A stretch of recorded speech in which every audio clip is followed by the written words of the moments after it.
Hey everyone, this is Andrew from Private Investigator Advice, and you are listening to the Private Investigator Advice podcast. Thank you guys so much for tuning in for another episode. I'm super stoked that you guys made it. I've got a fun one, at least I thought it was fun, so I hope you guys think it's just as fun as I do. A fun podcast for you, and this podcast is going to be about ways to prevent a burglary to your home or business, and this comes from my time as an insurance investigator. I've done many interviews and inspections of homes after they've been burglarized, and so when you do these, you get to see a lot of patterns that happen with burglaries to homes and offices and businesses and things like that. So what I did was I kind of took all that information and I wrote this really big article about it. If you're listening to this, I want you to use this for yourself. Just kind of be aware of some things that I've realized doing this job for a long time. Also, I think, the potential things you could share with, your customers. I've actually had people try to retain me for my services because their house was getting broken into. So if you could even share some of these tips with potential clients, I don't know, maybe you turn this into a situation where, maybe you're selling them products. I don't know. Turn this into something that's profitable for you as a private investigator business owner or a security specialist or something like that. Or just take the knowledge, and use it for yourself. And I hope that you do, because I think these are all incredibly valuable tips. Okay, so of course, before we get into that, this episode is brought to you by Private Investigator Advice. Guys, we have three really fantastic templates for you. We have the intake sheet, really inexpensive thing that you guys can just have to get your client information, what the case is about, what you're going to be investigating, things like that.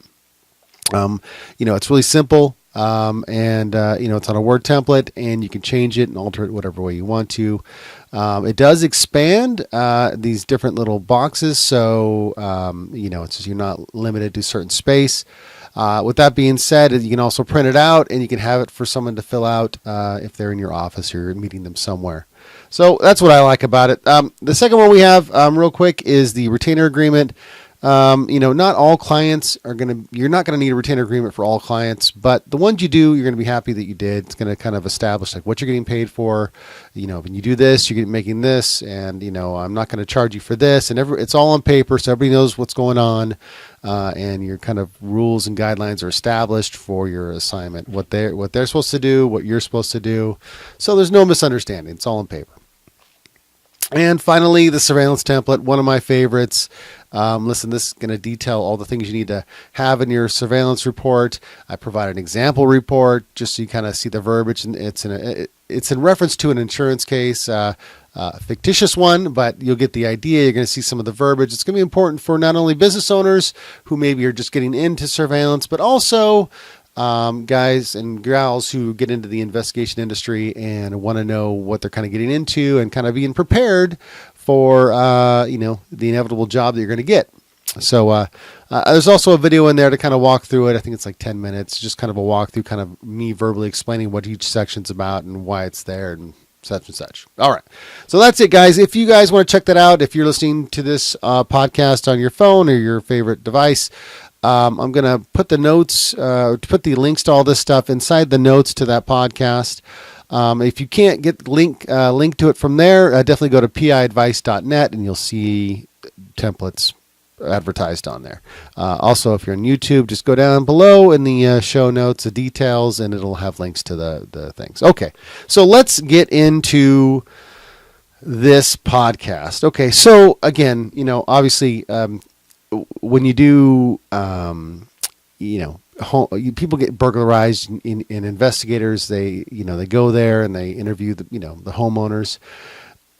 The whole event is traumatizing, and it doesn't matter whether, someone was in there and they stole $20 worth of stuff, or they went in there and stole thousands of dollars worth of stuff. No matter what, the homeowner completely feels violated. They just, they play it back in their heads. How did this happen? How did they get in? Obviously police have probably been there by then and they've taken their statement and stuff like that. And no matter what, it's a traumatizing event. And so anyways, that's why I wanted to do this. It's just one of the experiences I had over the years doing these interviews and inspections and photographing all this stuff. So, so what I thought was going to be helpful is to explain, what they didn't have that would have been helpful.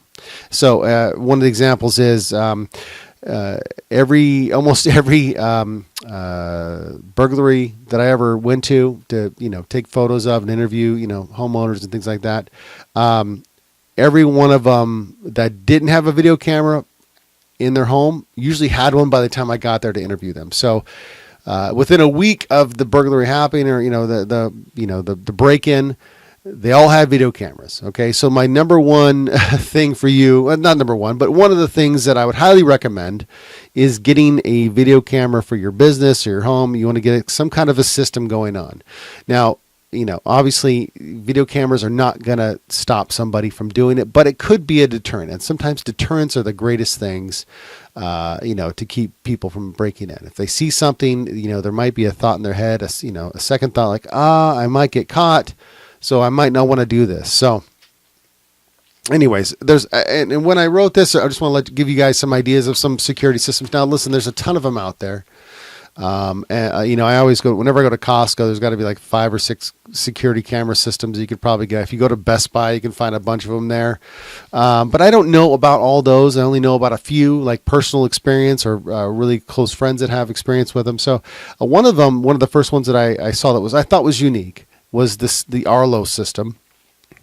It's a wireless camera system, where the cameras are running off of batteries. My buddy had one, and I didn't even know this was happening, because I just wasn't that deep into wanting to know about it. Anyway, so the Arlo system is it's on an app. So for him, my buddy, anytime someone would come in the camera, be motion activated, he would get a ding on his phone. Hey, there's someone in range of the camera, and he could look it on his phone and go, oh, mail just got delivered, or my kids are outside playing, or my wife just let the dogs out, or something to that effect. And even when I saw him, he was showing me like some random Joe's coming up or driving slow by his house. And so you can adjust the range of the sensitivity of the motion and all that kind of stuff. Anyways, you check that out. They sell them on Amazon. In fact, I'll put a link to it in the notes and all that kind of stuff for you guys to check out on Amazon if you guys want to pick one up from there. But they also have it like Best Buy, and they might even have it at Costco if you want to check that out. And if you're don't have those stores, I'm sure, if you go to an electronics store, you would find Arlo somewhere. Arlo's kind of been around for a hot minute. Another one is the Ring system that got popular over the past few years. They started off with a doorbell. And either be a camera on it. Their biggest advertisement was literally showing people about to break into their home, knocking on the door like, oh man, I don't think they're home. Oh, we'll just do a small break-in. I can't tell you how many. That was the biggest selling point. It was amazing. So essentially, one of the biggest things, like Ring could basically do the same thing. It's, it runs off a battery. It's wireless, runs off your wireless internet system. But one of them was a doorbell, so you'd have the doorbell, and the big difference between Arlo and Ring was that you could actually talk to the person through your camera. So at first it was the doorbell that they had. You could talk to the people at the door through your phone, and act as if you were home. If you are home, great. Even if you're not home, they don't know that, and that was a great thing about Ring. Now, me personally, I didn't want the doorbell. I have a doorbell. But what I ended up purchasing was the Ring stick-up camera, and basically it's the same thing as the Ring doorbell, but without the doorbell. I can still talk to anybody in range of my camera. They can hear me. It's not a huge loud speaker, but if they're near the area of my camera, they're going to hear me. My dogs can hear me when I talk to them through it. So. The Arlo system, by the way, depending on how much range you have, how much motion it's always getting, just to go back to that real quick, lasts about 3 months on the batteries. My buddy would stick rechargeable batteries in there, so you didn't have to go buy them all the time. The Ring stick-up camera, that has a rechargeable battery in it. It also has a setup where you can use solar power to keep it going forever. So that's definitely an option. And I actually just purchased another Ring camera. Well, I'll show you real quick.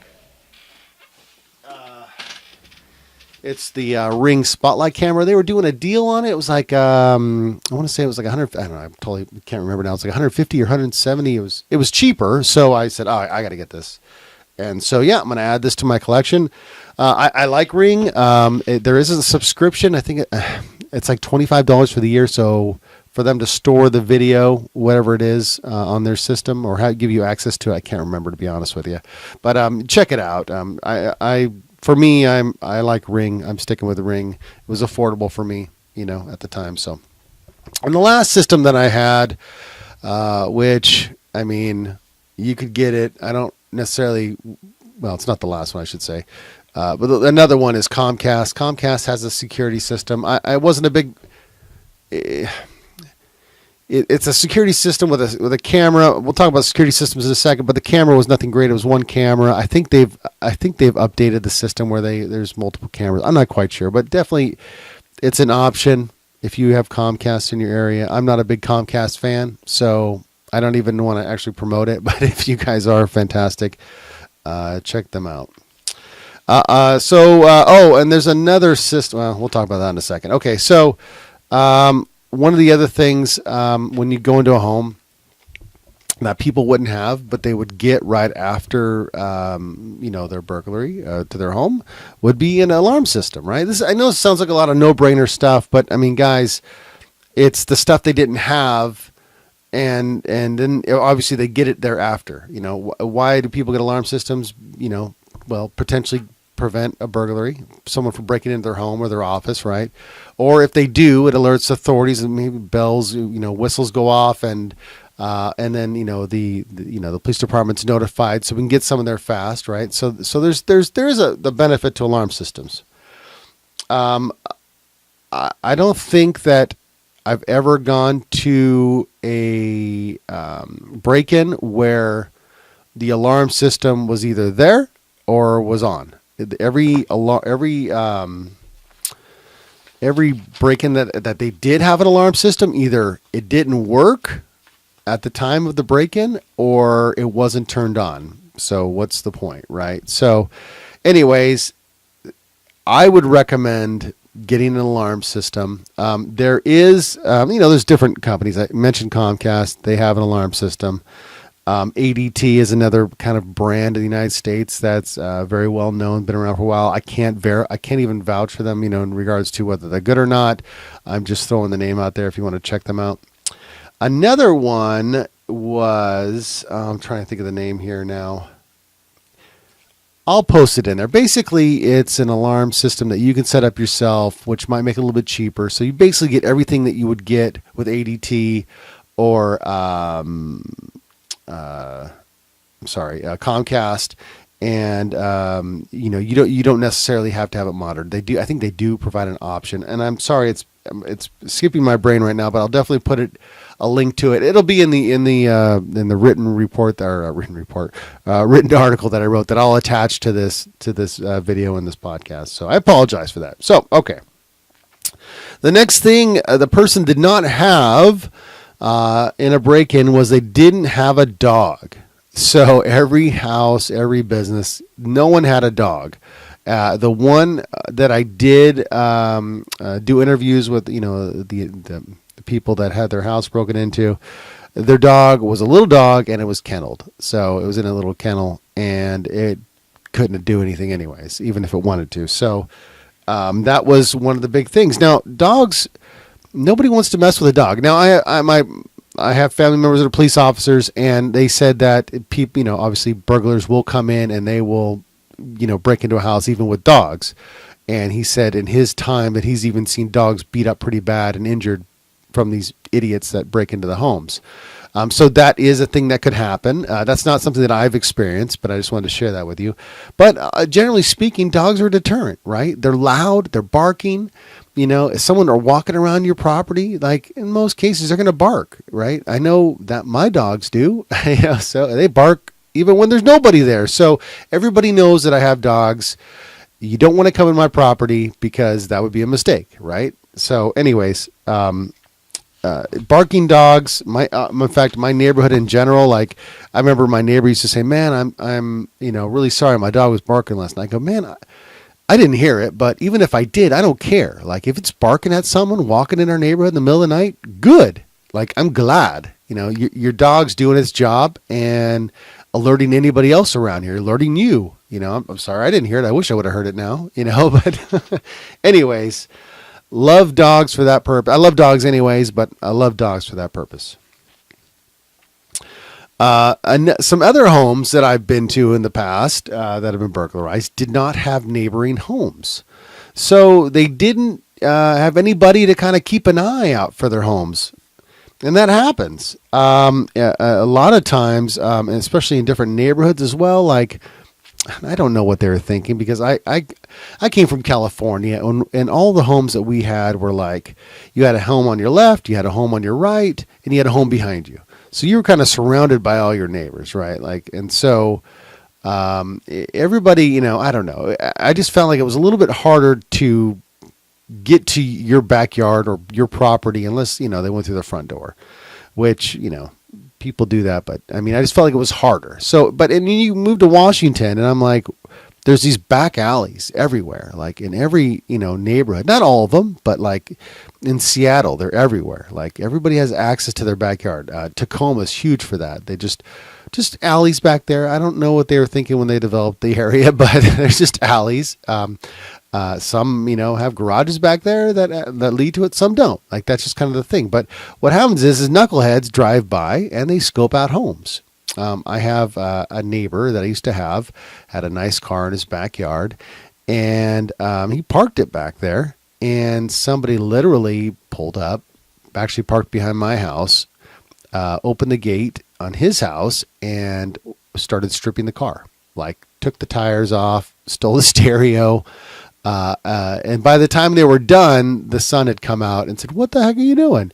This happened in daylight. Like, these things happen. And I just couldn't believe it, but nobody could see the car. Like, it's in the back alley. Nobody's driving by there all the time. And, I couldn't see it. And I think I was home at the time, and I didn't hear it, so, it was just interesting. And so these things happen, just by not having, I think that the back alley, like backed up to another home. I think that's an issue. And sometimes there's other homes where they're like on corners, and they're like, they have, what do they call it? Green belts. Like, it's just all forest, like, like they're surrounded by forest, not by other homes. And that just gives opportunity for people to come from, out of nowhere and then go into your backyard and break into your home.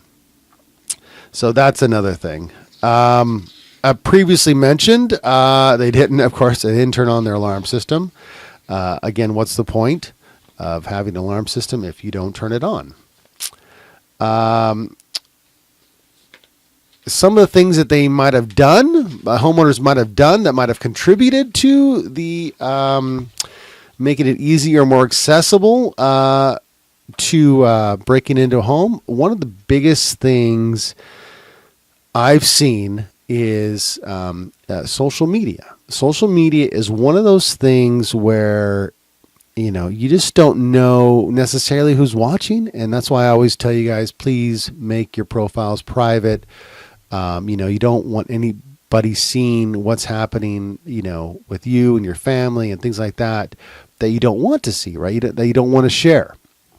And so when you guys go out and you do your things, and you go to Disneyland or you go to Mexico, wherever you go with your family, and you leave your house empty, right, with your alarm on, right, and your camera's on, you don't want to share. I know it sounds sad, but you don't want to tell anybody that you're gone.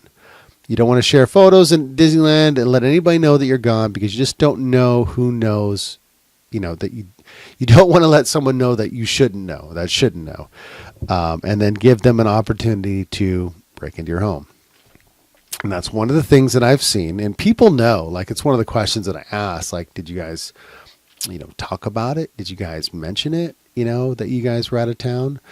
And, everybody will be like, no, never did. But then I'll go, because that's what I do. I'll go to their Facebook profile and I'll look, and, oh yeah, look at that campfire. or hey, they were over here, they were at Disneyland or whatever it was. Like, you did post something, man. You did. Don't lie about it. It happens. It was a mistake, but at least that shows a little bit like opportunity for someone to come there. So again, I mean, I could drag that on. Just, hey, that would be my advice. Don't talk about your vacation until after you get back. Share all the photos, all that kind of stuff. Get all that gratification about your all the congratulations, whatever you want to call it, about your vacation when you come back, when you're in your home. So nobody will know, right? All right. Another thing that I've seen, and I'll tell you something, guys, I can't connect it exactly. And maybe I'm not a big like selling stuff kind of thing. I'm not that guy. Like I don't sell stuff online, like through Craigslist and things like that, or Facebook. I don't do that. So, but people do, and it's one of those things where maybe it's more common. I don't know. Maybe it's completely unconnected, but I just want you guys to be aware of it, that I found that, like, I want to give it like an 85% of the people that had their homes broken into also were active in selling stuff on Craigslist. And so that would be kind of my line of questioning would be like, my line of question would be like, where did you do these transactions? Did they come to your home? That's a thing that you want as a homeowner or wherever you're living to be cautious of. My first thing would be never do a transaction at your home. Never. Meet them somewhere else. Meet them public. Take your spouse with you, for safety purposes. And then make sure that they don't follow you back home, right? You don't want some creepazoid that you don't know following you back to your house.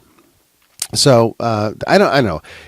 Maybe you guys have had some experience with that.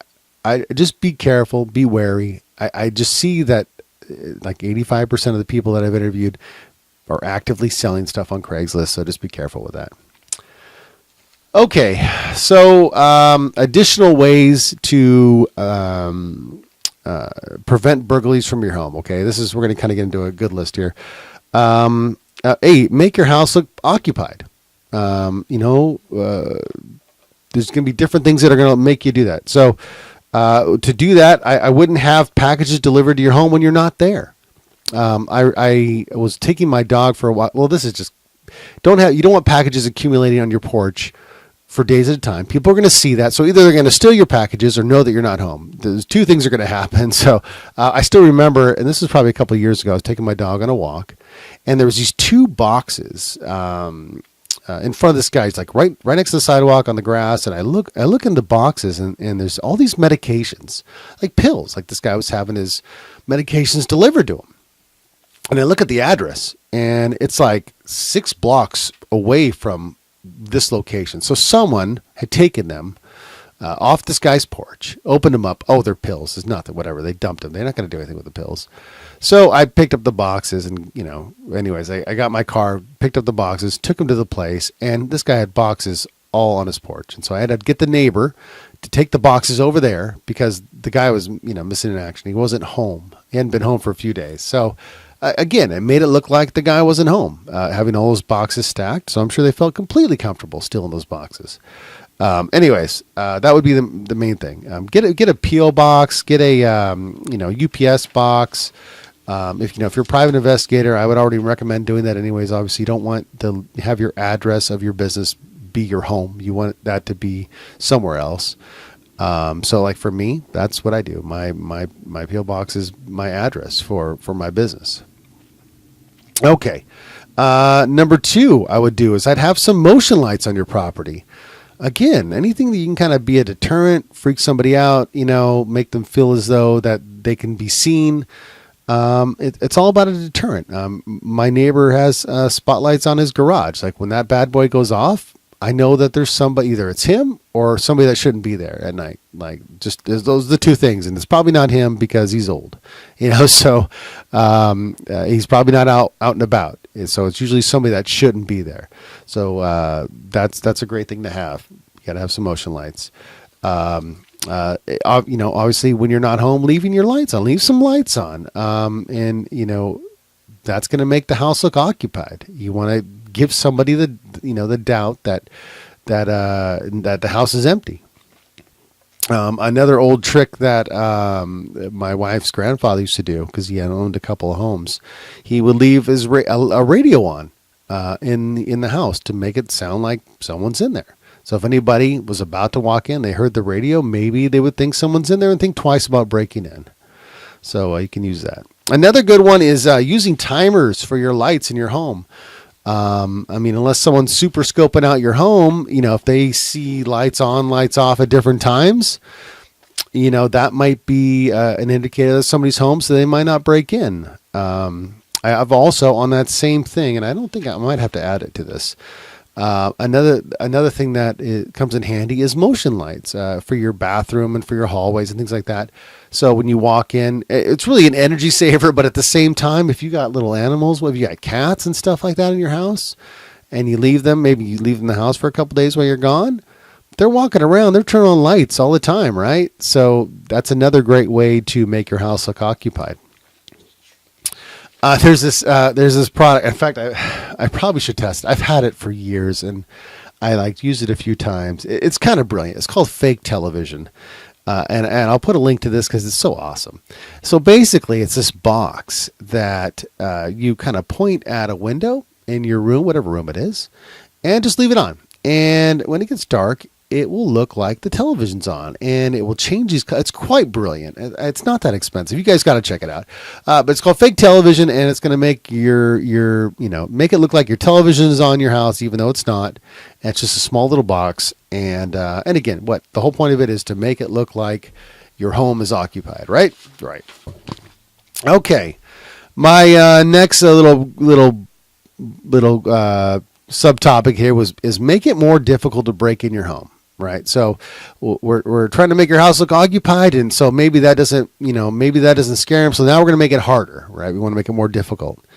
So we want to put broomsticks in all our windows. Right. We want to there's some pictures, but basically at the base of your windows, you want to put some little, I put like curtain rods, wooden curtain rods. You get them at Home Depot, cut them, fit the length of your window. And that's just, again, another deterrent. Now, someone could break into the glass and absolutely go that route, but maybe they don't want to. Maybe they're trying to be quiet.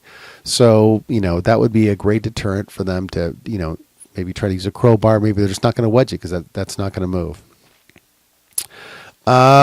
Purchase windows with window blockers. Now, one of the cool things about windows coming out these days is they have like some kind of little security measures in there already. What is going on here? No, I don't want to do that. Sorry. They come with little window blockers. And so these little, and I'll post some pictures in this video right here so you can see. But basically, it's like the window will only open up a certain amount and then it stops because these blockers are there. So if for some reason you did leave your window open, you forgot, no one can lift it up any higher because it's going to stick at that certain point. And again, it's just extra security. No one's going to fit into that crack. It's just too small. Common sense. In this day and age, make sure your doors are always locked. Whether you're home or not, lock your doors. I don't care if you're in the safest neighborhood or you're in the worst neighborhood. You lock your doors. Another one is use a double key deadbolt. Now, this means that to open this deadbolt, you're going to have a key no matter what, either one side or the other. So even if you maybe have a door with glass on it, and they break it and they're like, okay, and they try to reach in. Well, they can't. There's nothing they could do. The deadbolt's going to be, locked still. So without a key, they can't turn the latch. They need a key. So that's another option for some security on some doors, especially with glass on the doors. Another one is use an adjustable security door security bar. Now, these are little bars that hook under your doorknob, and then you wedge them onto the floor. And you can find these at Home Depot, and I'm sure you can find them at Lowe's store, probably some security store as well, or on Amazon. So I saw this at Home Depot. I ended up purchasing on Amazon. I think that's how it went down, or vice versa. Anyways, maybe you put them in a door, that you feel like is vulnerable. You just kind of wedge it under there, and that'll provide some extra, hopefully, some resistance if someone's trying to kick your door down or something like that.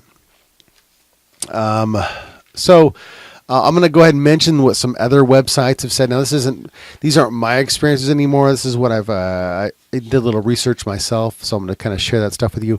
There was a video, which if you go to the original article that I have here, I'll have the video in there. It's actually quite fascinating. They surveyed some prior, criminals about breaking into homes, and they would, basically they surveyed them what they did, what they didn't do. And then they had some guy that actually used to break into homes all the time in a car, and they were kind of interviewing him, and he was kind of pointing out like, oh, that's a good house. Oh, no, I wouldn't do that. And he was kind of giving examples. So definitely watch that video. It'll be in my article here. So one of the other things that some people have mentioned is keep shrubs cut back and don't block the view of your residence. Now, I know, and I'm one of those people. I like my privacy, right? I want privacy. But at the same time, when you have privacy like that, you have big shrubs or big fences and things like that. When the guy who wants to break in gets behind that, now they have privacy. You're like, no one can see them doing anything, so they could do whatever they want. They're breaking into windows or whatever, right? But no one could see them because they're hidden with the privacy that, was intended for you. So, excuse me. Just keep that in mind. So radios, video cameras, big dogs, vehicles and driveways are all potential deterrents for them. Especially, yeah, that's another thing. And I mentioned my neighbor, about getting his car broken into in this backyard, right? Well, he was one of those neighbors that never parked in his driveway. He always that house looked like no one was ever there, because when he came home, his cars always went to the garage. And, only reason I knew he was there because I pay attention. He's my neighbor. I know when he comes home. But to anybody else, no, you wouldn't know. You look like the guy's never home, unless he was, had his garage open. So it wouldn't hurt to leave a car out, in the front or in the driveway, just to make it look, your house look occupied. So, guys, that's my extensive list here. I've been talking for a very long time. I hope you guys got something from this. In some way, you can use this to your benefit, not only just for yourself or maybe for your business. But, in the reality of things, if someone wants to break into your home, they're going to break into your home, but you don't have to make it easy for them, right? You don't have to make it comfortable. The cameras, the deterrents, the lights, the windows, the sticks in the windows, the wedging of the doors, the double lock, the cameras in your home. I've mentioned spy cameras in your home that also have motion sensors, there's so many things you can do, to at least try to be a deterrent. And at the very least, right, to kind of make you have some peace of mind when you're traveling, where you can go, like I know with the Ring system, and I probably didn't mention this, like I can check on the video camera anytime I want to see what's going on, like anytime I want to. With the spy camera that I just mentioned, I did a review on it. I still use that to check on my home, inside my home, all the time. Right. So that gives you some peace of mind. So we just don't have to make it easier. We want to make it harder. And we want to make it uncomfortable. And, I guess the last thing I would say is, when you go out of town, tell your neighbors, like, hey, anything happens, call me. Like, here's my number. I'm going out of town. I'm leaving this day, going that day. The only person that should be stopping by is so-and-so. And if it's not that dude, then they don't belong there. Things like that. Don't be afraid to tell your neighbors you're going out of town. At least the ones that you trust, right? So, all right, guys, listen, that is it. I thank you so much for your time, and I hope you found this of value. We are at 90. This was episode 90. Like, dude, we are on such a roll. High five. That means 10 more. So that's probably, we're doing a podcast a week, 10 weeks. In 10 weeks, we're going to hit 100. I don't know what we're going to do for 100. I want to be like super cool, like, oh, we're doing something super cool, but I don't know. When that comes up, we'll definitely talk about it. So until then, guys, I'll see you on the next one, and I look forward to your questions, and hopefully we'll have some for a future podcast. All righty, guys. Bye-bye.